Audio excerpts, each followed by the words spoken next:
how are you? I hope you're doing well today. You know, my theme is usually self-love poetry, but today I want to share something a little different. This is kind of based on a premise that, people can look at our lives from the outside and think, oh, they have a good life because they married money, or they married, into a rich family, or maybe they have it so well because they got pretty privilege, or maybe their parents gave them everything, or they always had everything working right for them. You know what? True success, we all know, comes from ourselves and the choices we make and how we make things work. And little becomes much when you put it in God's hands. And so that's the kind of thing that this poem is talking about. It's just, success doesn't come easy to anybody. We all have to work for it.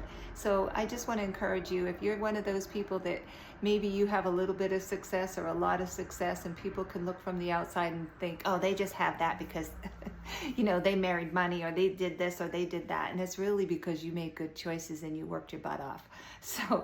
So anyway, I want to share this with you today. It's called Very Patiently. How did you get there? Where do you come from? Why is everything working? Just what have you done? How can I get where I want to be?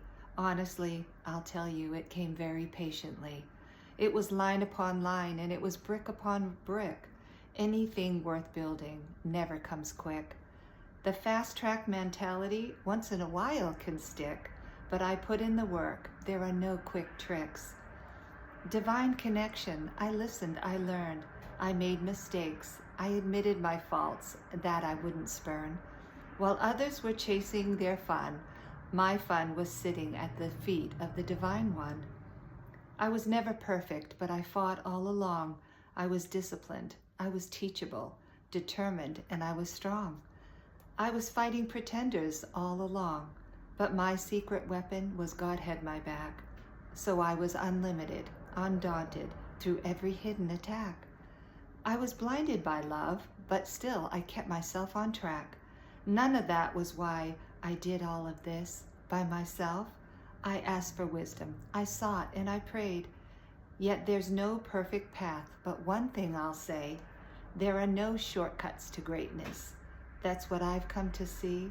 You've got to get down to business, and you've got to work very patiently.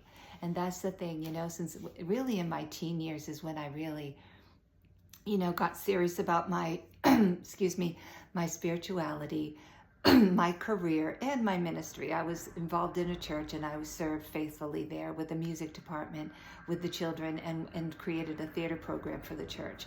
And so I was diligent and I was disciplined. And, I made mistakes along the way and that type of thing, but I always